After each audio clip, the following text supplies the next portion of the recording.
Today on the Take On Board podcast, I'm speaking with Cynthia Payne about health and aged care sector advisory boards. As listeners from the last couple of weeks will know, this is part of the advisory board mini-series. So first up, we heard from Louise Brokeman about, oh my gosh, all things advisory boards, because she knows everything. Then last week, you heard from Sandra Gamble talking about energy and sustainability advisory boards. And of course, this week, we've got Cynthia, health and aged care. Next week, we will hear from Heather Disher on the business sector. And then we will close out the series with Louise again talking about the State of the Market 2025 report. This is right in the middle of the series. Before we start the conversation today, I would like to acknowledge the traditional custodians of the land on which we record. For me, I am on the unceded lands of the Wurundjeri people of the Kulin Nation, and I pay my respects to elders past and present. I also acknowledge any First Nations people that might be listening or watching today. I acknowledge their continuing connection to land, waters, skies, culture, and country. I support Voice, Treaty and Truth for Aboriginal and Torres Strait Islander peoples, and I encourage others in the Take On Board community to do the same. Now, let me tell you about Cynthia. Cynthia is on the advisory board for PainCheck and is also a director of Mind Connections Foundation. She's previously been on the boards of the Heart Foundation and the national peak body Lassa and the Blue Knot Foundation. Cynthia Payne is well known across many sectors. She has contributed in leadership roles for the past 33 years. In 2018, she founded Anchor Excellence, a national consulting firm which today directly impacts over 45% of the entire aged care market through its range of products and services. Sage Study Tours, Anchor Consulting, Anchor Academy, Impactful Leaders, Anchor Policy, the list goes on. Originally a registered nurse, Cynthia is a certified chair with, of course, the wonderful Advisory Board Centre, and a certified practitioner for team management systems. She holds an MBA, is a member of the Australian Institute of Company Directors, an FGIA, so a fellow of the Governance Institute of Australia, and, I love this, a yoga teacher. I love it when people have the little random asides. Cynthia, always kind of nice. Yeah, I love it. So welcome to the Take On Board podcast. Thank you so much. And it's so good to be here and draw attention to actually this area. So I look forward to chatting. Cynthia, before we dive into advisory boards, aged care, all of the stuff where it's so important, as always, I would love to first up just dig a little bit deeper about you. Can you tell me, where were your parents born and where are your ancestors from?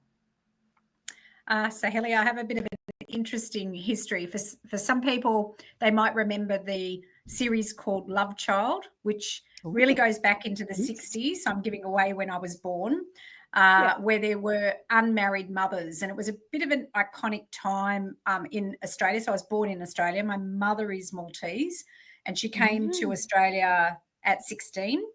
Yep. And she fell pregnant with me at 19. So I was born to an unmarried mother.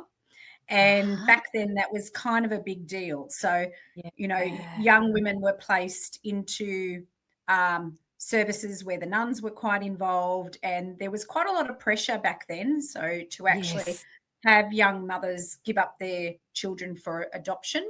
My mother's pretty headstrong. So that's also where I get my headstrongness from, because the nuns had actually said to her, she'll amount to nothing. So when you sort of did my introduction, it's a reminder of, how much one person can actually get involved and engaged, and particularly when you're passionate about a particular industry. Of course, my area of interest is aged care, and I've had a stellar career. So I'm really pleased to be here to talk about it. But yes, it's immigrant parent background, born in Australia, but raised in a single parent household. Right.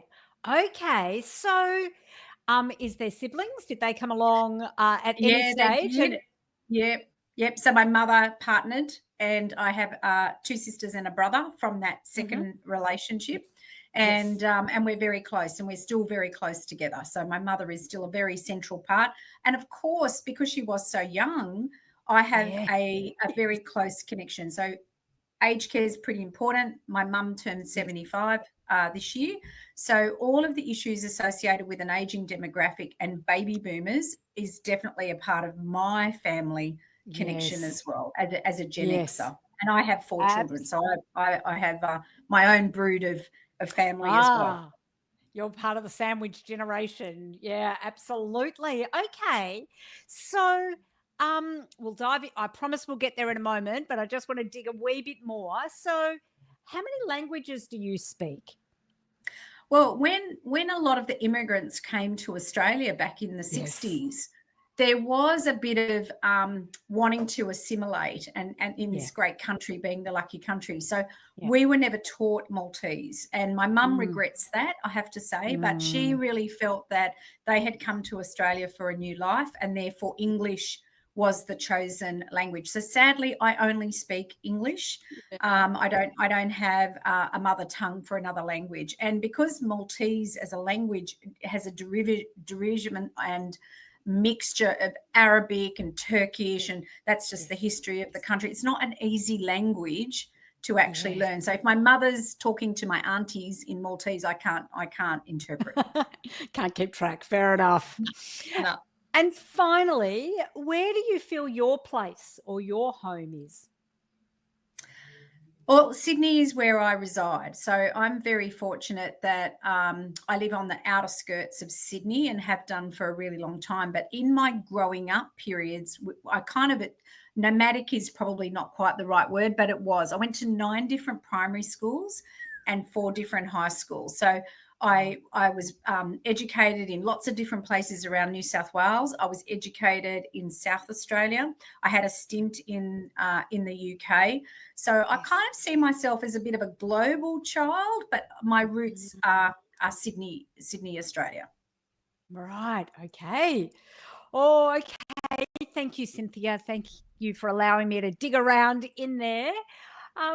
So now let's turn to the topic of today. As I said at the top of the episode, this is part of a mini series about advisory boards. And you, Cynthia, are our health and aged care advisory boards guru. Tell us, where should we start this conversation? Well, Helia, the first thing that is really kind of interesting. So when you would have heard Louise, she would talk about this global community associated Yes. with advisory boards. And only in 2022 to 23, we saw this shift in aged care. So this is a very aged care, not necessarily health broadly, because in Australia, aged care is a national Yes. system. And people might have recalled there was a very significant Royal Commission, and the Royal Commission produced a very significant report about the state of play of aged care in Australia. And I mean, this is quite significant. The title of the report was called Neglect. So there was significant concern that was our system actually going to be ready for this aging population? So, you know, this is right around Australia. The Royal Commission delved into everything, not only providers, it looked at our system governor, which is the Department of Health and Aged Care, our regulator, which is the Quality and Safety Commission. So its recommendations were all pervasive. And one of the really key things that came out of that Royal Commission, which for those people working in governance are unsurprised by, is that there needed to be an absolute uplift in governance. If we are going to have an aged care system that we can all be proud of, that is a system that older people want to interact with. So this is residential and home care. So this is the territory that we're covering. We needed to see an uplift in governance. So governance overall has been in pretty strong focus. Now, in this governance bucket, there's a few things that kind of got looked at. And this is where this year it's very significant, Helia, because we're going to have a new piece of aged care legislation. The new Aged Care Act was approved in Australia on the 25th of November, 2024. So it took a while outside of the Royal Commission to actually get that. But some of these reforms started in 23. So this uplifting of focus in governance. And it's part of this re-engineering is moving everyone to be a more older person centered approach. Now, this is kind of for government as well as for providers. And for us to do that, we have to elevate the issues to the governing Mhm. bodies, because obviously their responsibilities are increasing. They Yes. care for a vulnerable population. They take a lot of money from government. So, of course, there's an expectation of how those funds are actually used. So philosophically, we're moving from this provider-centric system. This was the criticism out of the Royal Commission, and that we needed to move to a more older person-centred. So everything is actually happening around the older person, not Yes. being, sort of connected just to the provider. So Yes. these Yes. changes really started the journey on the 1st of December 2023, and this has been a rolling bit of transformation. Now, interestingly, outside of the board composition, so in this governing, board composition has been looked at. So that is a majority independent executive directors. So this is really important. Yes. Yep. Some organisations are exempt, so I just will caveat that. Having a nominated clinical director. So because we've got this vulnerability going on for older people, Yes. the Royal Commission said, no, we need someone with that right capability around the board table. And then they actually, for the first time globally, actually instituted this notion of advisory boards in a regulated model. So, Helia, this is really important. Now, we don't call them an advisory board, but they are an advisory board. They're called in the legislation advisory bodies. Yes. So they sit in that governance system. So Louise will have talked about that, Yes. how Yes. important that structure is in supporting the governance system. And that's equally the same place here. So we have two. We have a quality care advisory body, which has a few more requirements to it, and it's a bit more technical. So there are certain things that the provider or the organisation has to provide information-wise to the quality care advisory body, and it needs to consider that information. No different than you would have heard Louise talking about project advisory boards, or where there might be sort of key focus. So we're kind of pulling out this key area of focus. And this advisory body supports the governing body with the remit and produces a report every 6 months. And the board is obliged through the legislation to respond. So there's an accountability connection piece, but it's bringing focus around a number of bits of detail, which we can come back to. The second one, and again, this goes back to this fundamental shift of the system, is having a stakeholder advisory board. And again, Louise probably talked about the rise of stakeholder advisory boards. This one is the Consumer Advisory Body. So we kind of got these acronyms that come up. We talk about the QCAB, the Quality Care Advisory Body, and we talk about the CAB, which is the Consumer Advisory Body. Now, the Consumer Advisory Body is a little bit different because it is all about the older person's voice coming up to the governing body. Now, the provider will have systems like complaints and feedback and all those usual things, but it's really elevating what actually are the things that are on the mind of older people. Totally. Supporting them to come together. So there's a secretariat element that goes with it, and bringing that voice up to the governing body. And again, depending on the sophistication of the consumer advisory body, because again, there's no one size fits all here, they might decide to produce a report once a year, maybe it's twice a year. But again, there's expectation that the governing body responds.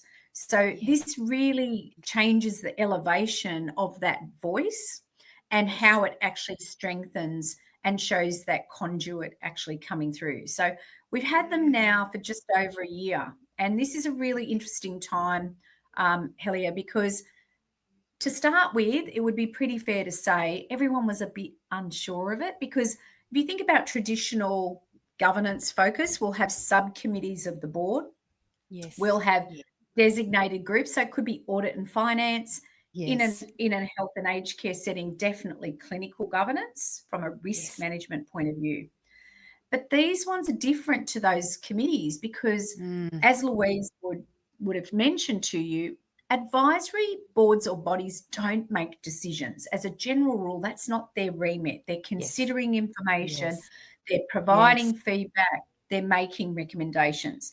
And that really runs to the heart of these two advisory bodies, but really supporting that governing body, because they've got a lot of accountabilities to be across, having this information and recommendations so that the board can actually consider those, and they've got this kind of independent, voice actually coming through. Does that kind of make sense? Yeah, it does. And it's both of those sides, I think, is really interesting. And obviously, as we're talking about health and aged care, the consumer voice, I would say, is absolutely key to ensuring, quality care is delivered, so that you can see I can see why they're separate, but also intermingled. Oh, I chair a number of QCABs, so quality care advisory bodies, and consumer advisory bodies. So kind of just linking this back to the important work of the advisory board centre. So when this was starting to come through the legislation, I reached out to Louise and said, Louise, there's going to be, because I'd course to become a certified chair, importantly. And I said to Louise, I think there's going to be a real need to provide leadership in this space, because the legislation is very straightforward, but to really gain benefit from them, it would be good to be able to have an aged care certified chair. So fast forward, the Advisory Board Centre now has that aged care certified chair program. And I think there's a community of, say, 50 chairs now that have actually gone through that process. Now, the legislation doesn't oblige an independent chair, but now that we're a little bit down the track, Helia, it's absolutely clear the benefits to the provider of having an independent chair are great. Yeah. Yes. Interesting. Oh, gosh, so many questions already swirling in my head. This might not be the most important one, but I'm going to ask it because it's bubbling up for me. So it's one thing I'm often talking about is obviously diversity in the boardroom, and that is diversity in a whole range of ways, partly experience. So having, for example, the consumer voice in the boardroom, and when I say boardroom, I mean the governance boardroom. Yeah, correct. Interesting. I'm wondering whether this increased emphasis, I guess, for want of a better word, or the regulated requirement for a quality advisory board and a consumer advisory board, does that in a weird converse way make it less likely that there will be consumer and quality people in the governance boardroom? I don't think so. I mean, I think it's probably a bit early to say. So let's go to those governing changes that kind of came through. So part of this package of uplifting governance, and this was quite significant for many providers, is actually having the governing body membership, and there are certain circumstances of exemption. So I just want to make that note of having a majority independent non-executive directors. The second component, as I said, was having that nominated clinical director. Now, if we put governance in the bucket overall and we look at what's happening at a best practice level for governance, board skills mix, board diversity, and variety of membership, I think is top of mind for most boards.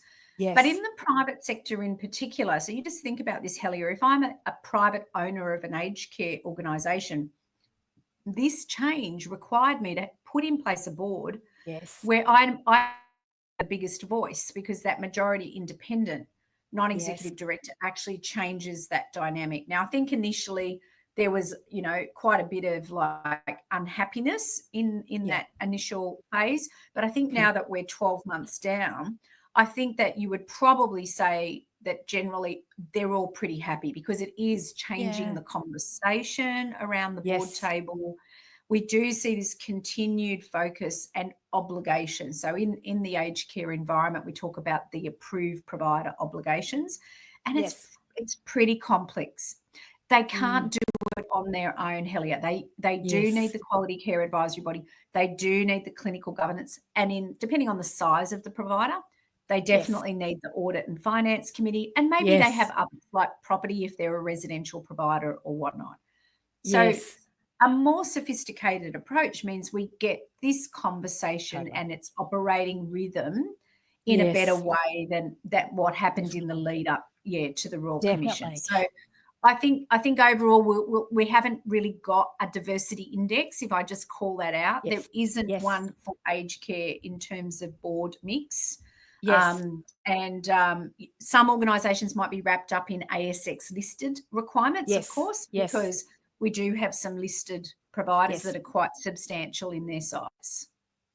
Yeah, and it's interesting. I realised 2 seconds after asking the question that in some ways, I'm fallen into the trap that I shouldn't have, having just had the conversation with Louise as well, that this is a governance ecosystem. It's not governance boards, Yes. advisory boards. It's part of a fully, governance ecosystem. So having this built into the full system actually strengthens that consumer voice, that quality voice, which is key, Yeah. of course, in quality aged care and quality healthcare.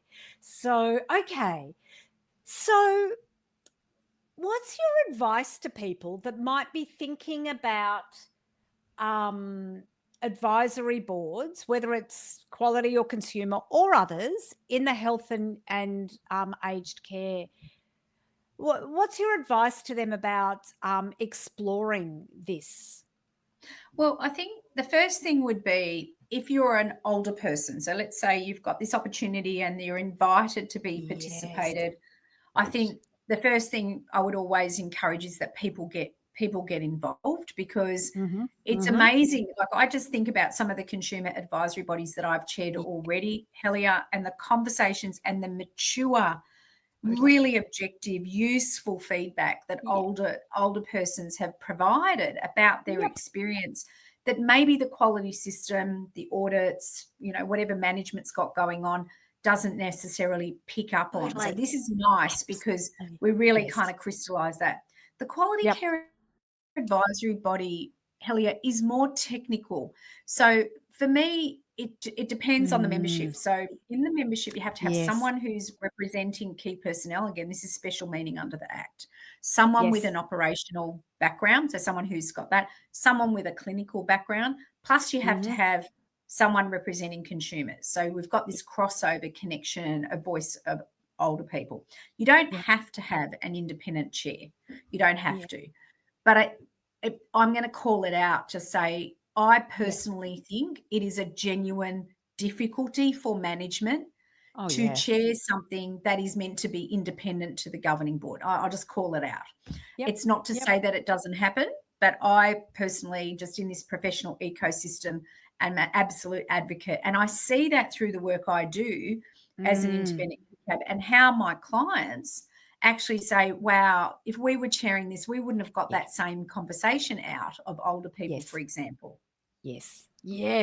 It's so important, isn't it? And I think you'd referenced much earlier about, in the old days, inverted commas, whenever that might have been, it might have just been 5 years ago, but it's often about not even that, inverted commas, listening to complaints, whereas it's so much greater than that. And when you really hear the voices of older people in the aged care system, it's more than just complaints. It's about the full experience, which just provides so much. Yes. So just to give you a bit of a flavour, right? So in the new standards, in this regulatory framework, there is a focus on dining experience. Okay. So not just nutrition, but actually the experience. And I've seen older people really providing fabulous insight that even the management team is sitting back in their seat going, wow, that is amazing. I hadn't thought of that. So tapping into that and allowing the freedom that older people are also talking about what matters to them. Now, obviously, they're not representing everybody. They're a channel. There are other forums that happen. Often providers have focus groups. They might have their complaints. They might have their other feedback. But this is really an opportunity for the provider to even socialise thoughts they have about a project. So maybe they were about to embark on a change program. And then they can actually say to this group, hey, before we do this, what do you think of it? So, Cynthia, these have been in place for a year or so. What's next on the horizon for these advisory bodies in the health and aged care sector? Okay, so let's maybe touch first, Helia, on the first one, the Quality Care Advisory Body. So there's certain information that I mentioned that they have to have regard for. In this reform era, so again, remember for aged care in Australia, we've got a new Aged Care Act, and it starts on the 1st of July 2025. So there's not a lot of transition time. Now, with that change, there's new aged care standards. So the compliance requirement steps up. And so for providers, there's a lot of focus on getting ready. They're getting ready. So I think the Quality Care Advisory Body is really well placed on the technical side to be able to provide input, feedback, and help really lift up maybe what management's got underway as plans, including maybe feedback on policies, processes, that kind of thing. Yes. I think because of reform, the Consumer Advisory Body is a great mechanism to litmus test how it's actually going at the experience level. So this is a great way to kind of really see how this is actually making a positive difference to the lived experience of older people. So whilst we'll have these topics that they might be interested in, I think when we really bring that stakeholder voice through and we encourage it, we might be able to even pick up on other nuances that we haven't picked up to date. So I think they will evolve over time. And I think we're seeing, and this is my observation, the governing bodies and the executive teams maturing in their understanding. So I think to start with, they thought, oh gosh, we've got to have other subcommittees. Oh God, there's more work for me to do. I've got to do the minutes. I've got to prepare the agendas. But I think now that we're kind of, we're picking up on stuff, maybe blind spots, maybe asking questions that management isn't necessarily picking up themselves. It adds value to the governing body. So from a risk management point of view, there's definitely real benefit. Yeah, right. Yeah, risk management and value add, like real such value add. Oh, Cynthia, oh my gosh, you are a brain box on this stuff. It is just fabulous. What are the key things you want people to take away from the conversation that we've had today? Well, I think if you're connected to the aged care system and you aspire to make a difference and you think that maybe being part of or chairing an advisory body in aged care, I would strongly encourage that. I think we need a bigger pool of independent chairs just to support providers, and I think this will grow over time. I think just generally for anybody who's part of the Australian ecosystem, being alive to the fact that an aging society is a really important issue for all of us, not just the aged care system. So we are seeing the largest population, so the baby boomers are now 75. They're much fitter than their previous generations. But we do know that those comorbidities, the next 15 years of their life, are pretty important. Now, that's going to put positive pressure for change, not only in the health and aged care system, so health particularly, aged care when it comes to needed services. But if we think about all the cascading effects, transport, housing, what happens in, our economy. I mean, this group is the wealthiest group that we've ever actually seen. So we are seeing emergent industries, which is a great space for innovation. So it's not all about services being because we've got people who are needing services. Yes, there is that component, but there's also a large cohort of very fit and positively aging people. So from that, I'd say if you're a service business, start bringing that lens of what it means to support older people, because we're going to have to do that really well in the coming sort of 15, 20 years. And think about, how we support people to be in the community as long as we can, because residential aged care is really about need. So someone who cannot live at home anymore. Now, home care will be there for them, and that's a growing area. But residential aged care, let's face it, even with the best design principles, it is still continued care service or institutional care. And so we don't want people having to have that if they can avoid it. So my kind of finishing remarks, I'm also a blue zone advocate. A blue zone around the world is where we see centenarians that live independently, so people who hit 100, they're around the world. We do know that when you have a good lifestyle, you've got great ecosystem, social connects, moving a slightly more plant-based diet. These are all conditions that help us age really, really well. So that's kind of my parting message is look after yourself as well. So you do get the benefit of a long Yes. marriage. Oh, such great advice in there. Cynthia, is there a resource you would like to share with the Take On Board community around this? So all you need to do is go to the advisory board's website. There's a range of free resources there for aged care advisory boards through the work that Louise actually set up as specialty project aged care advisory board. There's no surprises there. I was a member of that. There have been resources. And through connecting with the Advisory Board Centre, you can be connected to other chairs. There is a community of practice that we gather every quarter, and it's a space for sharing and collaboration. So if you're not 100% confident, don't worry. We've got a community there for you to support you as well. Amazing, which is great for people who want to be advisory board chairs, but also for organisations that are looking for people who are, it's fantastic. Oh, Cynthia, thank you. Thank you so much for sharing your wisdom. So helpful for the Take On Board.